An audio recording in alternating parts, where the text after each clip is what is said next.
Assalamualaikum warahmatullahi wabarakatuh. Bismillah, alhamdulillah, wa nikmatillah, wa la hawla wa la quwata illa billah amma ba'du. Salam tetepangan malih para kadang kinasih ingkang tansah kula hormati utawi kula tresnani.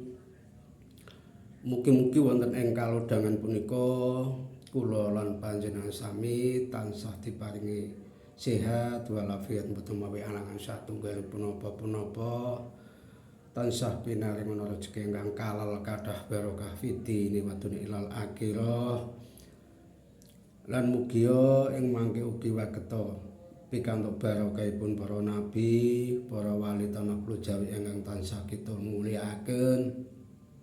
Amin amin ya rabbal alamin.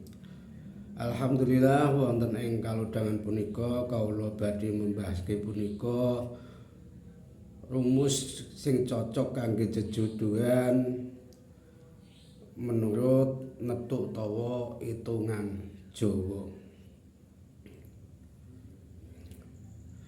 Jadi hitungan Jawa dasar-dasar perhitungan Jawa utawa dasar-dasar perhitungan jodoh Jawa nggih punika cara menghitunge nggih punika sing nomor 1 kuwi yaiku kudu dihitung neptu masing-masing weton, hari utawa dina lan pasaran. Dadi ingkang nomor 2 nggih punika jumlahe neptu wong wedok lan wong wadon utawa pria wanita iku mang. Yang ketiga, hasil total dicocokkan dengan kategori berikut di bawah ini. Kategori hasil perhitungan total neptu pasangan akan masuk ke salah satu golongan ini. Ingkang nomor setunggal inggih punika pegat. Pegat niku cenderung banyak konflik, rawan pisah jika tidak kuat mentale dan sabare iku mang iso ndadekno brubrah anggenipun bebrayan. Ingkang nomor 2 nggih punika sing diarani tiba ratu. Tiba ratu niku pasangan terpandang, disegani, dihormati, ya lahir batinipun. Jadi pasangan terpandang, disegani, harmonis lahir batin. Ingkang nomor 3 inggih punika jodoh. Jodoh niku dalam arti cocok alami, rezeki lancar, hubungan relatif dan stabil. Ingkang nomor 1 inggih punika ingkang dipun wastani tiba tapa. Tiba tapa niku awal pernikahannya yaiku akeh hujane, tetapi kalau orangnya sabar akhirnya insyaallah ya baik. Ingkang nomor 5 inggih punika ingkang dipun wastani tiba tinari. Tinari dalam arti mudah rezeki, hidup cukup, sering dapat keberuntungan yaiku mangke diarani tiba tinari. Ingkang nomor 6 inggih punika ingkang dipun wastani tiba padu. Tiba padu niku nggih punika sering cekcok. Kadang umang adu argumen, perlu pengadilan perlu kabeh kumang perlu pengendalian ego. Nah, kadang do cekcok, kadang do rebutan bener, ya kumang sing diarani satuan tiba padu. Isine ya mek padu, ya do eker-eker anu nika. Ingkang nomor 7 nggih punika sujanan. Napa to sedaran sujanan ku ya rawan godaan pihak ketiga. Dadi nek wong omah-omah ora ana godaane pihak ketelu, insyaallah ya aman-aman ae ya kumang sedarane tiba sujonon to sujanan. Ingkang nomor 8 nggih punika ingkang dipun wastani tiba pesti. Pesti niku dalam arti tenang, damai, ora ana gejolak apa-apa. Jadi pola hitungan sing umume digunakno wong Jawa yaiku total metu, pasangan dan maknane. Ingkang nomor setunggal 9, 17, 23 iku termasuk tiba pegat satuan kuwi. Ingkang nomor kalih inggih punika 10, 18, 26, 34 iku sing diarani satuan tiba ratu hitungane. Ingkang nomor pinten niku mau dadi seterusnya nomor 3 iku mang 10, 18, 26, 34 iku termasuk tiba ratu. Lah terus ana sing akhire ya mau jumlahe 11, 19, 17, 35 iku termasuk tiba judu. Akeh banget ana meneh yaiku mang sing satuan tiba 12 hitungane 20, 28, 36 iku termasuk tiba topo.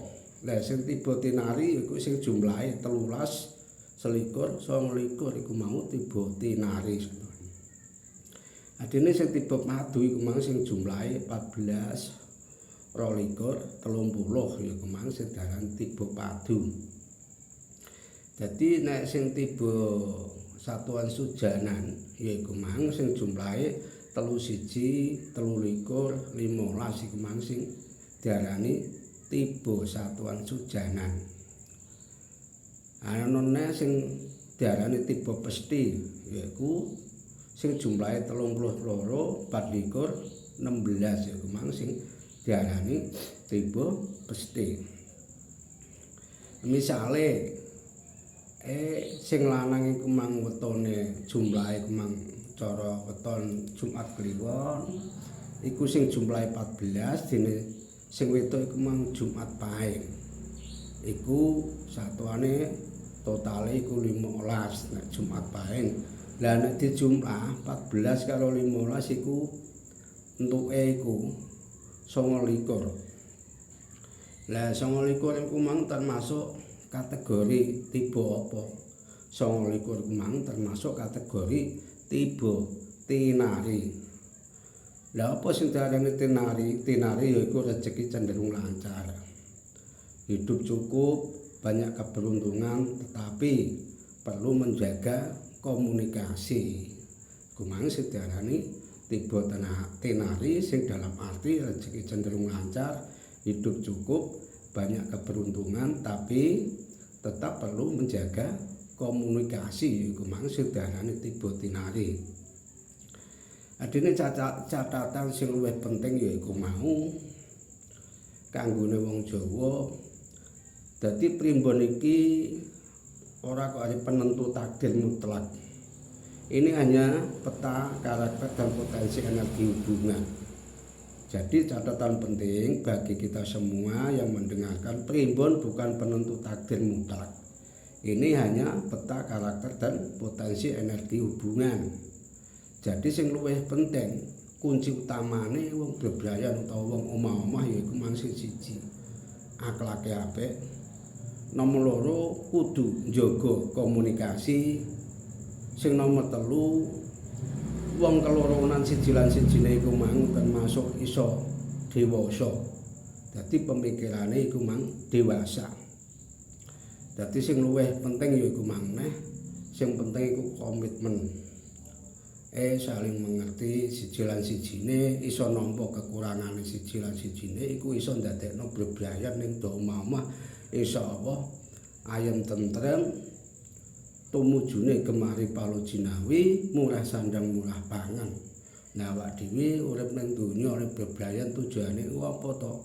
Ta ya golek sandang pangan, nggih generasi sing apik, nggih bibit sing apik ben sekira uripe ora kaya awake dhewe. Tumurune anak turune kene ya padha diwe kanugrahan saka kersane Gusti kanthi sarana awak dhewe budidaya nyambut gawe lan ndedonga nyuwun karo Allah Subhanahu wa taala muga-muga besok anak putuku uripe aja kasih kaya aku. Muga-muga oleh kamulyan ya bekti karo wong tuwa migunani tumrap bangsa saha agamane sing luwih penting yaiku mang muga-muga ya entuk kamulyan saka kersane Allah Subhanahu wa taala sehingga besok kena di yaiku mau gentenan kon ngurmati awake dhewe wong awake dhewe wis tuwa besoke sing diarep-arep ya yen iku anak mula nek iso sebagai wong tua iku kudu laketang ngai wawasan karo anak ngai tinggalan karo anak wong Jawa iku kebak unggah-ungguh kebak tata krama kudune ya sopan santun andhap asor iku kudu diwarahna utawa dipiwulangake supaya anak iki ora kok mung nyambut gawe.